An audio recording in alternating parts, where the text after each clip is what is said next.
नमक के पहाड़ में गरीब बहू का ठंडा ससुराल। किस्मत जब करवट बदलती है तो रजाई मखमल की हो या टाट की, ठंड बराबर लगती है। गुजरात के कच्छ के रण में जहां तक नजर जाए सिर्फ सफेद नमक फैला है। ये सन्नाटा इतना गहरा है कि अपनी ही सांसें शोर जैसी लगती हैं। दिन में यहां सूरज आग बरसाता है और रात में बर्फीली हवाएं हड्डियों को जमा देती हैं। इसी वीराने में एक टूटे हुए टेंट के अंदर कुछ सिसकियों की आवाज आ रही है। कल तक जो परिवार शहर की रंगीन रोशनियों में जगमगा रहा था, मखमली बिस्तरों पर सोता था, आज वो इस नमक के सफेद कफन जैसे रेगिस्तान में खुले आसमान के नीचे ठिठुर रहा है। वक्त ने ऐसी पलटी मारी है कि शहजादे अब मजदूर बनने को मजबूर है। हे भगवान, ये कैसा न्याय है। कल तक मेरा बेटा राजकुमार था और आज हम भिखारियों की तरह यहाँ पड़े हैं। मेरे गले से पानी का एक घूंट नहीं उतर रहा। विक्रम बेटा, देख तेरी बहनों का क्या हाल है। इनकी तो अभी उम्र ही क्या है ये सब देखने की। माँ, मैं क्या देखूं, मेरे खुद के हाथ बंधे हैं। चाचा जी ने हमारे पास कुछ नहीं छोड़ा सिवाय इन कपड़ों के। मुझे तो समझ नहीं आ रहा कि मैं जिंदा हूं या मर चुका हूं। भैया, मेरा फोन भी डेड हो गया है। यहाँ चार्जिंग तो छोड़ो, पीने का साफ पानी तक नहीं है। मेरा गला सूख रहा है। मुझे एसी की आदत है। मैं इस गर्मी और ठंड में मर जाऊंगी। हमें वापस घर ले चलो प्लीज। मैं यहाँ एक पल भी नहीं रह सकती। दीदी, शांत हो जाओ। अब वो घर हमारा नहीं रहा, हमें यहीं रहना होगा। रोने से प्यास और बढ़ेगी। अनन्या बेटी, तू क्यों अपनी जिंदगी खराब कर रही है? तू अभी नई नई आई है, तेरे हाथों की मेहंदी भी नहीं सूखी। अपने मायके लौट जा। हम बर्बाद हो चुके हैं, तू बच्चा, तेरा भविष्य अभी बाकी है। माँ जी, पिताजी ने विदाई के वक्त कहा था, डोली जा रही है, अब अर्थी ही उठेगी। मैं इस घर में रिश्ता जोड़ कर आई हूँ, कोई बिजनेस डील करके नहीं। जब तक मेरी सांस है मैं आप लोगों को बिखरने नहीं दूंगी। मुसीबत आई है तो रास्ता भी निकलेगा। अनन्या, ये जज्बात पेट नहीं भरते। ये रन ऑफ कच्छ है। यहाँ सूरज की किरणें नमक से टकराकर आंखों को अंधा कर देती हैं। हमारे पास खाने को एक दाना नहीं है, जेब में 1 रुपया नहीं है। हम यहाँ सिर्फ मौत का इंतजार कर सकते हैं। विक्रम, जहाज समुद्र के पानी से नहीं डूबता। जहाज तब डूबता है जब वो पानी को अपने अंदर आने देता है। हम इस गरीबी को अपने मन के अंदर नहीं आने देंगे।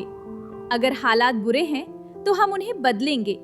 हमारे पास दौलत नहीं है, पर हम साथ हैं और यही हमारी सबसे बड़ी पूंजी है। अनन्या की बातों में उम्मीद की एक किरण थी, लेकिन विक्रम की आंखों में वो मंजर अभी भी ताजा था जो सिर्फ 3 दिन पहले घटा था। वो पल जिसने उनकी हस्ती मिटा दी थी, जब खुशियों के बीच बदकिस्मती ने बिना खटखटाए दरवाजा तोड़ा था। यादें किसी घाव की तरह ताजा थीं। रोक दो ये ढकोसला, बंद करो ये शहनाई। भैया, अब इस हवेली पर, इस बिजनेस पर और तुम्हारी हर सांस पर मेरा हक है। किशन, ये तुम क्या कह रहे हो? आज मेरे बेटे की शादी है। मेहमानों के सामने ये क्या तमाशा है? आज तो शगुन का दिन है। तमाशा तो अब शुरू हुआ है बड़े भैया। तुमने जिन कागजों पर आंख मूंद कर साइन किए थे, वो पावर ऑफ अटॉर्नी नहीं, प्रॉपर्टी ट्रांसफर के पेपर्स थे। तुम्हारा सब कुछ अब मेरा है। बैंक बैलेंस, फैक्ट्री, जेवर, सब। और हां, शादी होगी, जरूर होगी, पर सड़क पर। किशन, मैंने तुझे बेटे की तरह पाला, अपनी थाली का निवाला तुझे दिया और तूने मेरी पीठ में छुरा घूंपा। कम से कम बच्चों का तो लिहाज कर। व्यापार में भाई नहीं, मुनाफा देखा जाता है। तुम्हारे हिस्से में आता है वो पुश्तैनी गांव का बंजर नमक का पहाड़। अब निकलो यहां से, वरना धक्के मारकर निकलवाऊंगा। मुझे मेरी हवेली साफ चाहिए। हे भगवान, सगे भाई ने ऐसा किया? कलयुग आ गया है, अपना ही खून दुश्मन बन गया। उस एक पल ने राजा को रंक बना दिया। अनन्या की डोली महलों में नहीं बल्कि इस नमक के ढेर पर उतरी, लेकिन अनन्या ने रोने के बजाय अपने आंसुओं को अपनी ताकत बना लिया। अगली सुबह रेगिस्तान की धूप ने उनकी परीक्षा लेनी शुरू कर दी। सूरज सिर पर चढ़ा और नमक तवे की तरह जलने लगा। भाभी, मेरी स्किन जल रही है। यहाँ कोई पेड़ भी नहीं है जिसकी छांव में बैठ सकें। हम यहाँ जानवरों की तरह कब तक रहेंगे? मुझे चक्कर आ रहे हैं। चिंकी, शिकायत करने से छत नहीं मिलेगी। हम अपना महल यही बनाएंगे, और वो भी इन्हीं चीजों से जो हमारे पास हैं। बस थोड़ा सब्र रखो। अनन्या, क्या मजाक कर रही हो? यहाँ मीलों दूर तक न ईंट है, न गारा, न लकड़ी। घर क्या हवा में बनेगा या रेत के महल बनाओगी? अनन्या जमीन पर बिखरे नमक के सख्त ढेलों को उठाती है और उसकी आंखों में चमक आती है। नहीं विक्रम, घर नमक से बनेगा। मैंने पढ़ा है कि नमक ऊष्मा का कुचालक होता है। ये इग्लू की तरह काम करेगा।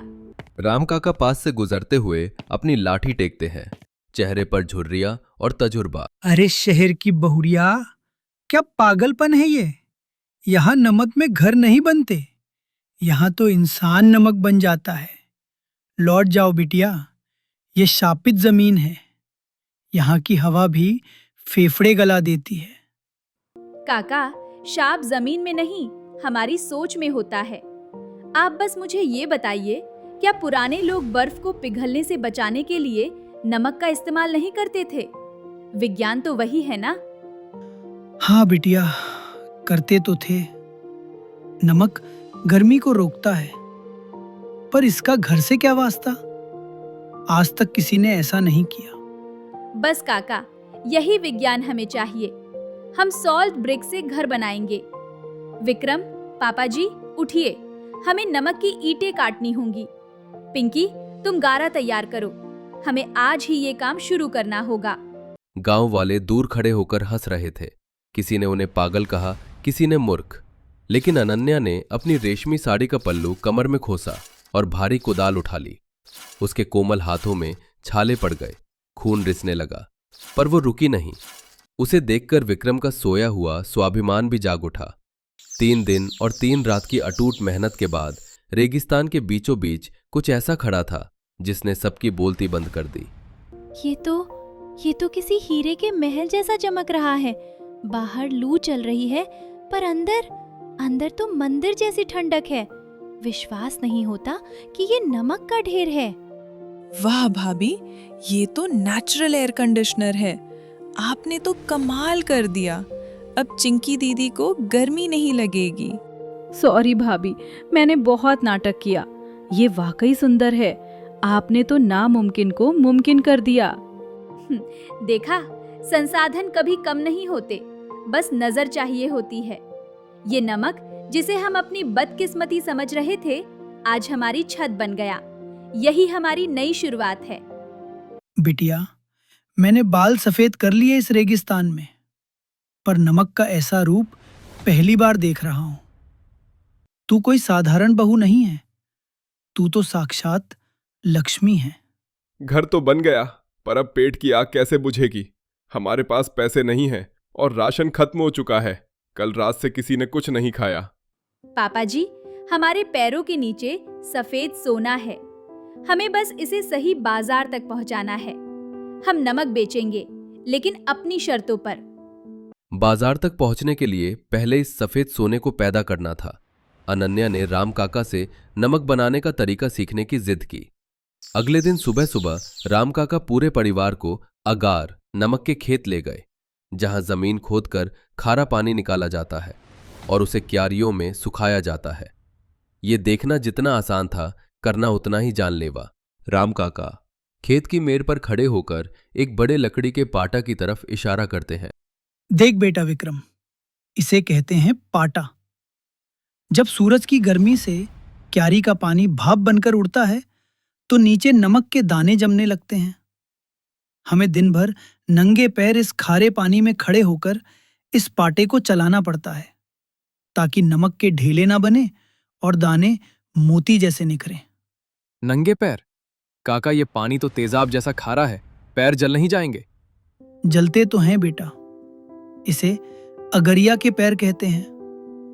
कहते हैं जब हम मरते हैं तो चिता में हमारे पैर जलते नहीं हैं, क्योंकि वो जीते जी नमक में इतना गल चुके होते हैं।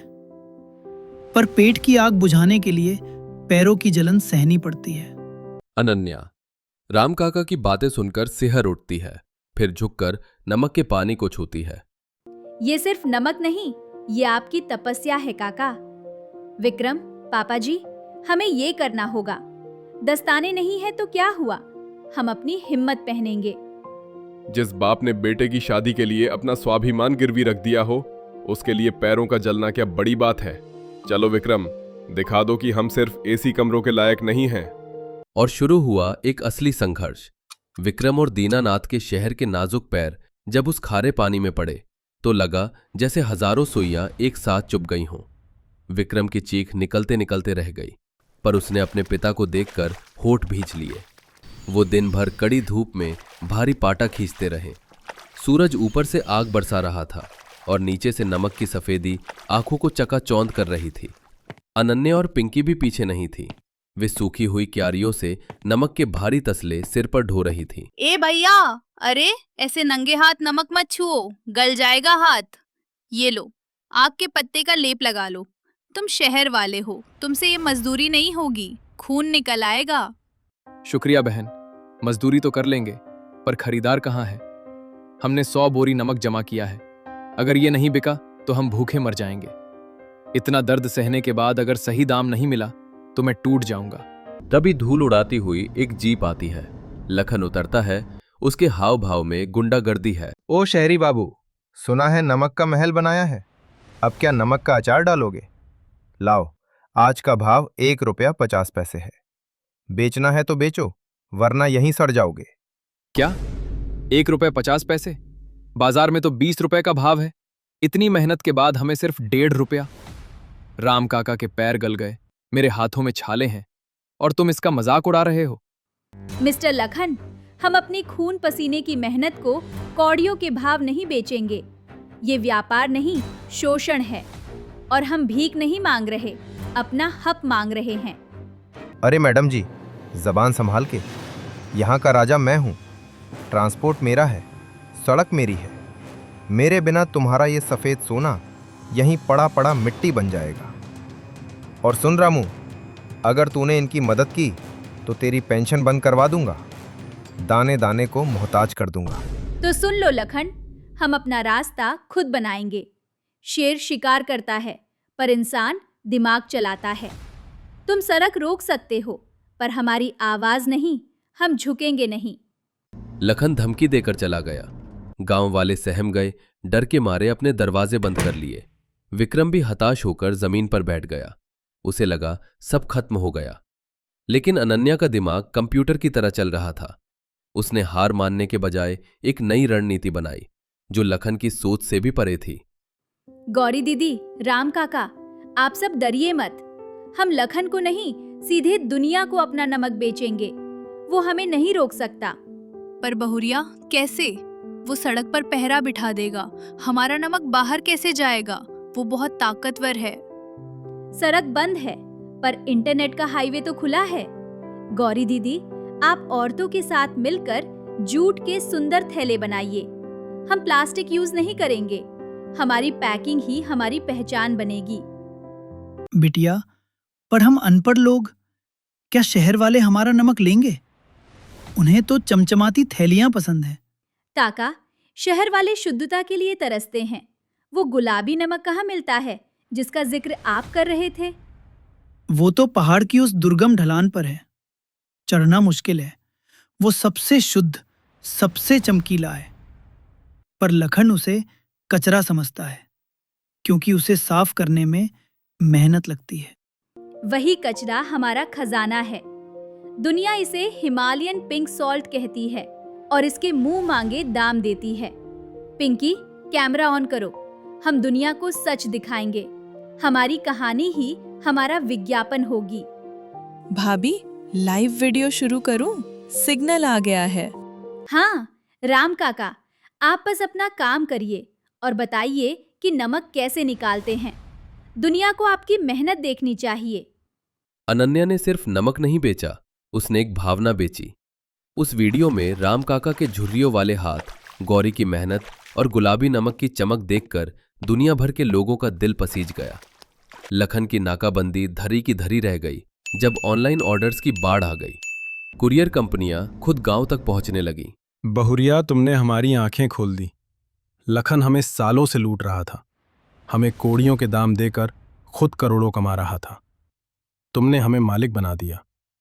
आज गांव के हर घर में दिवाली है। सरपंच जी, ये जीत मेरी नहीं, हम सबकी एकता की है। आज से ये कंपनी हम सब की है। हर मुनाफा सब में बटेगा। देख बहुरिया, आज मेरे घर में भी पक्की छत डल रही है। तूने तो जादू कर दिया। लखन के गुंडे भी अब काम मांगने आ रहे हैं। कहते मैडम जी की फैक्ट्री में नौकरी चाहिए। अनन्या, तुम्हें पता है लखन का गोदाम खाली पड़ा है। कोई उसे नमक बेचने ही नहीं गया। तुमने उसे बिना लड़े ही हरा दिया। आज मुझे तुम पर बहुत फक्र है। दुश्मन को हराने का सबसे अच्छा तरीका है उसे अकेला कर देना। पर अभी एक हिसाब बाकी है विक्रम। हमारी पुरानी जिंदगी का एक अध्याय अभी बंद नहीं हुआ है। समय का पहिया ऐसा घूमा कि लखन अकेला पड़ गया और पूरा गांव अनन्या के साथ खड़ा हो गया। और फिर एक दिन वो घड़ी भी आई जब पुराने गुनाहों का हिसाब हुआ। किशनलाल, जो कभी राजा बनकर आया था, आज फकीर बनकर खड़ा था। उसके कपड़े मैले थे और चेहरे पर हार की कालिक पुती थी। दीनानाथ भैया, मुझे माफ कर दो। शहर वाला बिजनेस डूब गया। मेरे जुए की लत ने हवेली नीलाम करवा दी। आज मेरे पास खाने को भी पैसे नहीं हैं। मैं सड़क पर आ गया हूं। किशन, मैंने तुम्हें भाई माना था, पर तुमने सौदागर बनकर सोचा। आज देखो, मेरे पास वो दौलत नहीं थी, फिर भी हम राजा हैं, क्योंकि हमारे पास परिवार है। दौलत आती जाती है, पर परिवार एक बार टूट जाए तो जुड़ता नहीं। मैं जानता हूं भैया, मैंने पाप किया है। मुझे बस थोड़ी सी जगह दे दो। मैं नमक ढोने को तैयार हूं। मुझे 2 वक्त की रोटी दे दो। चाचा जी, यहाँ मुफ्त की रोटी नहीं मिलती। आपको वही मजदूरी करनी होगी जिसे आप छोटा काम कहते थे। क्या आप पसीना बहाने को तैयार हैं? अनन्या, तू क्या कहती है? जिसने हमें सड़क पर फेंका, क्या उसे पनाह देनी चाहिए? इसने हमारे बच्चों के मुंह से निवाला छीना था। माँ जी, इन्होंने हमारा घर छीना था, पर बदले में हमें आत्मनिर्भर बना दिया। अगर ये हमें धक्के देकर नहीं निकालते तो हम कभी अपनी असली ताकत नहीं पहचान पाते। इन्हें काम पर रख लेते हैं। शायद अपनी ही जमीन पर मजदूरी करके इन्हें अपनी गलती का एहसास हो। बदला लेने से हम भी उन्हीं जैसे हो जाएंगे। बहू, तूने आज मुझे इंसान बना दिया। मैं ताउम्र तेरा एहसान नहीं भूलूंगा। मैं प्रायश्चित करूंगा। अनन्या ने किशनलाल को काम पर रख लिया, लेकिन एक मजदूर की तरह। उसने दुनिया को दिखा दिया कि असली रईसी बैंक बैलेंस में नहीं, बल्कि दिल और दिमाग में होती है। शाम ढल रही थी और डूबते सूरज की रोशनी में नमक के वो पहाड़ असली सोने की तरह चमक रहे थे, जैसे उनकी जीत का जश्न मना रहे हो। अनन्या, तुम्हें याद है शादी की वो रात जब हम यहाँ आए थे? मुझे लगा था सब खत्म हो गया। मैंने मौत मांगी थी। मुझे लगा था अंधेरा कभी नहीं छटेगा। और मैंने सोचा था कि ये तो बस शुरुआत है। विक्रम, हम अमीर पैसों से नहीं बने। हम अमीर बने क्योंकि हमने हार नहीं मानी। हमने खारे पानी को मीठे सपनों में बदल दिया। ये नमक अब हमारी पहचान है। अरे ओ बहुरिया, अब बातें बंद कर। देख, पूरा गांव तेरे सम्मान में दावत दे रहा है। आज बाटी चोखा बना है। आ जाओ सब, खाना ठंडा हो रहा है। चलिए माँ जी, ये आपकी जीत है। आज हम सब मिलकर खाएंगे। आज का खाना सबसे स्वादिष्ट होगा। जीते रहो बच्चों। आज मुझे अपनी गरीबी पर नहीं, अपनी रईसी पर नाज है। मेरा परिवार साथ है। मुझे और क्या चाहिए? जिंदगी ताश के पत्तों का खेल नहीं, बल्कि शतरंज की बाजी है। अनन्या ने अपनी मॉडर्न सोच, तकनीक और गांव के देसी तजुर्बे को मिलाकर ये साबित कर दिया कि परिस्थितियां चाहे कितनी भी खारी क्यों ना हो, अगर हौसला हो और अपनों का साथ हो तो जिंदगी मीठी हो ही जाती है। हवा की तेज साय साय करती आवाज किसी रोते हुए बच्चे जैसी लग रही है। एक जर्जर झोपड़ी का दृश्य है जिसकी दीवारें कांप रही हैं। अंदर राजू, विमला और चिंटू एक फटी हुई रजाई में सिमटे हुए हैं। ये कहानी उस रात की है जब सीतापुर गांव में ठंड ने यमराज का रूप ले लिया था। हवा चाकू की तरह चल रही थी, कपड़ों को चीरकर सीधा हड्डियों में उतर रही थी।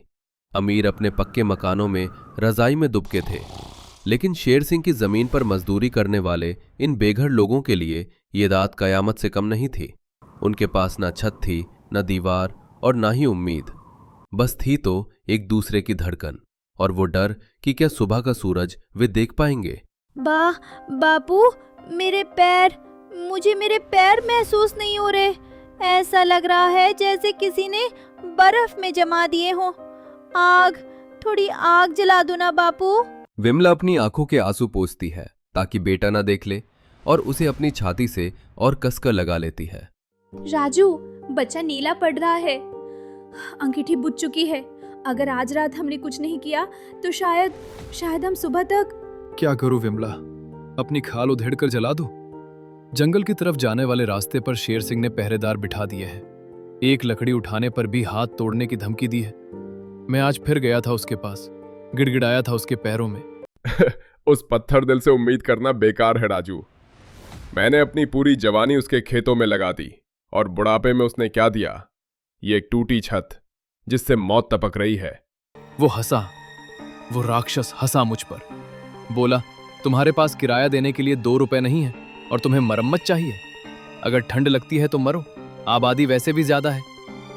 उस वक्त मन किया कि उसका गला पकड़ लूं पर मैं मजबूर था। अचानक रमेश धड़धड़ाते हुए अंदर आता है।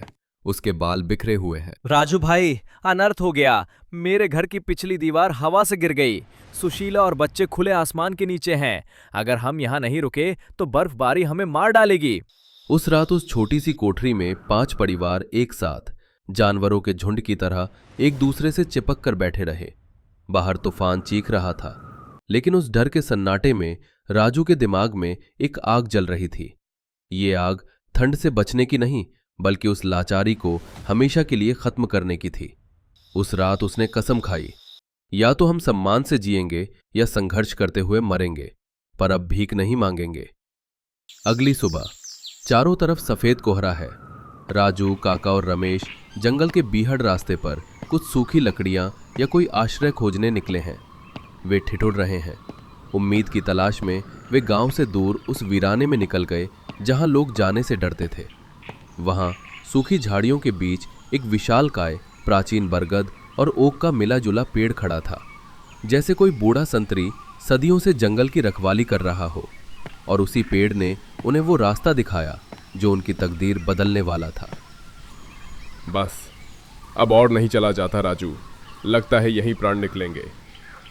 अरे रुको, वो देखो, उस पेड़ की जड़ों से धुआं क्यों निकल रहा है?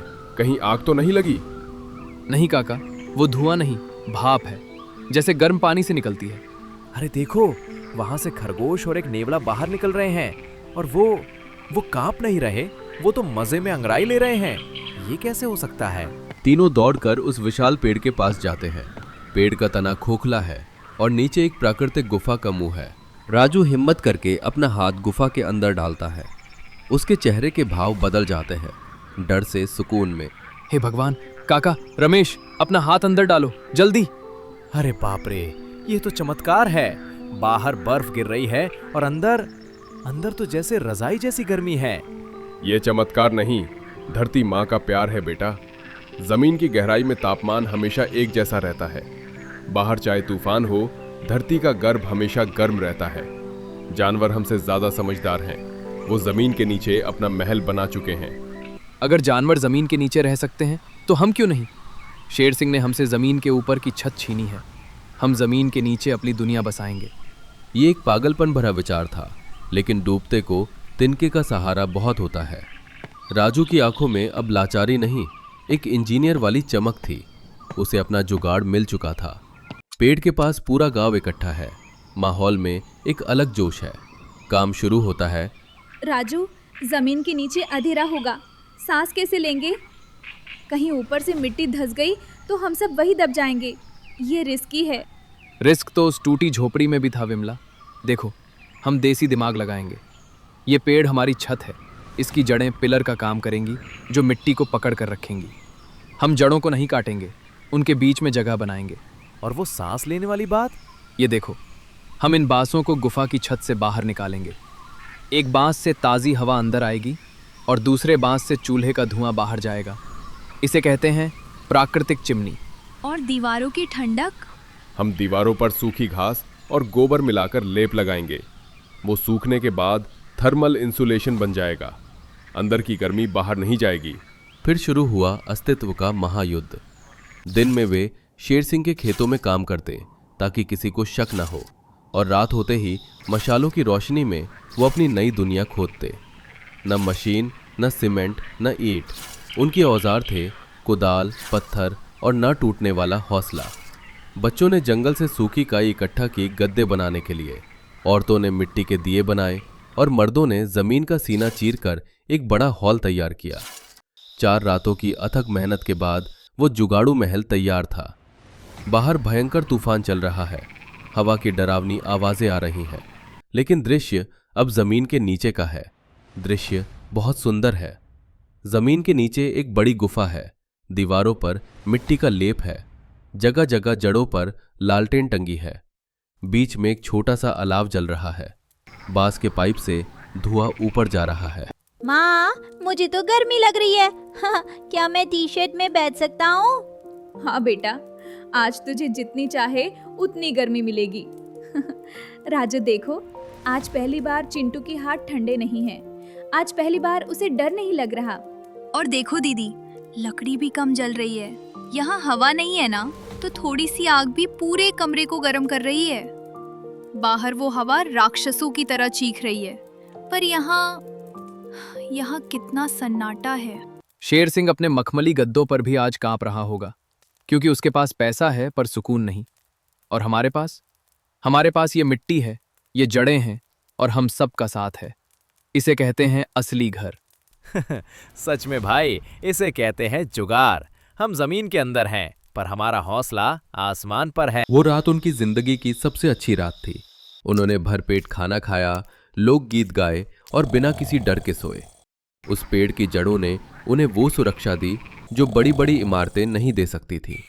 कुछ हफ्तों बाद शेर सिंह को शक होता है, क्योंकि गांव वाले अब बीमार नहीं पड़ रहे और उनके चेहरों पर चमक है।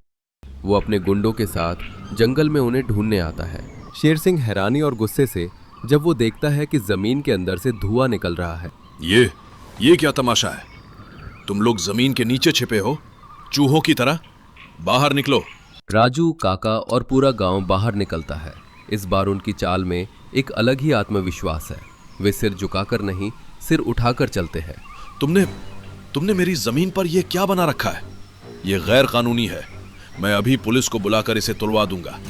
तुम सबको जेल भिजवा दूंगा। आप मालिक हैं, पुलिस बुला सकते हैं, लेकिन पुलिस भी जब देखेगी कि आपने हमें टूटी छतों के नीचे मरने के लिए छोड़ दिया था और हमने अपनी जान बचाने के लिए ये जुगाड़ किया, तो कानून किसकी तरफ होगा? और सुनिए मालिक, ये पेड़ और ये जंगल किसी की जागीर नहीं है। हमने पेड़ को काटा नहीं, उसका सहारा लिया है। हमने प्रकृति का सम्मान किया है, इसलिए प्रकृति ने हमारी रक्षा की। अब हम आपके रहमो करम के मोहताज नहीं हैं शेर सिंह जी।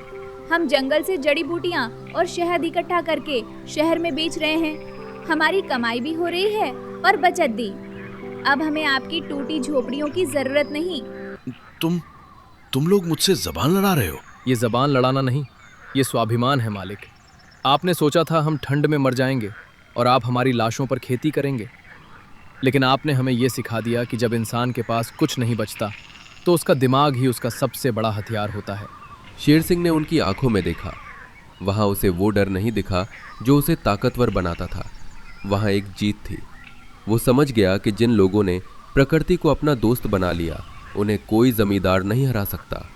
वो अपना सा मुंह लेकर वहां से चला गया। सर्दियां बीत चुकी है, वसंत ऋतु आ गई है, सूरज चमक रहा है।